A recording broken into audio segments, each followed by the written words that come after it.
नमस्कार दोस्तों, हर हर महादेव, जय श्री राधे। दोस्तों, क्या आपको मालूम है कि सृष्टि के रचयिता कहे जाने वाले ब्रह्मा जी के मन में अपनी ही बेटी के प्रति यौन लालसा उत्पन्न हुई थी, जिसके बाद उनकी बेटी सरस्वती को अपने पिता के मंसूबों के बारे में पता चल गया और वो ब्रह्मा जी से छिपने के लिए संपूर्ण ब्रह्मांड में छिपने लगी। लेकिन आखिर में उन्हें ब्रह्मा जी से शादी करनी पड़ी। मगर सवाल ये है कि सृष्टि के रचयिता के अंदर अपनी पुत्री के प्रति ऐसी लालसा क्यों जागी। इस वीडियो के माध्यम से आपको इस विषय पर अवगत करने की कोशिश करेंगे, तो दोस्तों वीडियो के अंत तक बने रहिए। और एक अपील है कि चैनल को सब्सक्राइब नहीं किए हैं तो जल्दी से कर लीजिए, ताकि ऐसे ही ज्ञानवर्धक वीडियो आप तक हमेशा पहुंचता रहे। दोस्तों, जैसे कि आप सभी को ये तो मालूम ही होगा कि इस सृष्टि की बागडोर त्रिदेव के हाथों में है। जहां ब्रह्मा जी के कंधों पर सृष्टि की रचना का दायित्व है, वहीं विष्णु जी के पास संरक्षण का दायित्व और भगवान शिव के पास विनाश का दायित्व है। जब सृष्टि का विनाश होता है तो उसके बाद सृजन का चक्र दोबारा शुरू होता है। इस चक्र को शुरू करने के लिए ब्रह्मा जी ने अपने वीर्य से सरस्वती को जन्म दिया था। इस बात का वर्णन सरस्वती पुराण में किया गया है, जब ब्रह्मा जी ने अपनी ही पुत्री के साथ विवाह करने की इच्छा जाहिर की थी। दरअसल सरस्वती माता की कोई मां नहीं थी, उन्हें ब्रह्मा जी ने केवल अपने वीर्य से जन्म दिया था। विद्या की देवी कही जाने वाली सरस्वती दिखने में बेहद खूबसूरत थी और आकर्षक भी।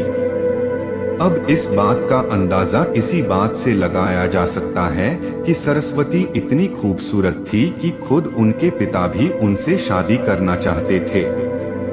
अपने पिता के मंसूबों को सरस्वती भांप चुकी थी।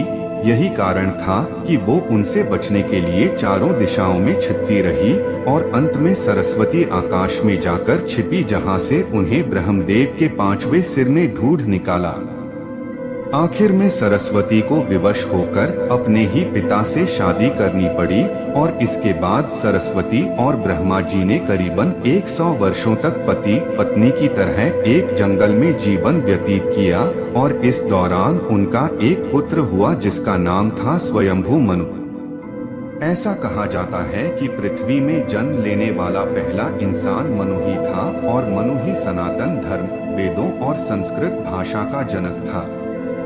अब अपनी ही पुत्री से आकर्षित होना और संभोग करने की लालसा रखने के कारण सभी देवी देवता ब्रह्मदेव को एक दोषी की तरह देखने लगे, जिसके बाद सभी देवगण महादेव के पास पहुँचे और उनसे आग्रह किया कि वह ब्रह्मदेव को अपनी ही बेटी के प्रति यौन लालसा रखने के लिए दंड दे। ये वाक्य सुनकर शिव जी अत्यंत क्रोधित हुए और उन्होंने ब्रह्मदेव के 5वें सिर को उनके धड़ से अलग कर दिया। इस बात का जिक्र शिव पुराण में भी किया गया है कि ब्रह्मा जी के पहले 5 सिर हुआ करते थे, लेकिन 5वें सिर को शिव जी द्वारा उनके धड़ से अलग कर दिया गया था।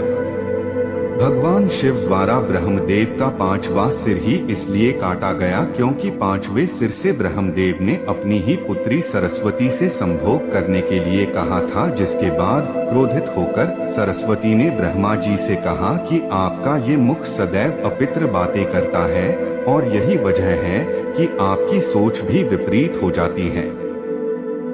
भगवान शिव द्वारा ब्रह्मदेव के 5वें सिर को काटने के पीछे एक और कहानी काफी प्रचलित है।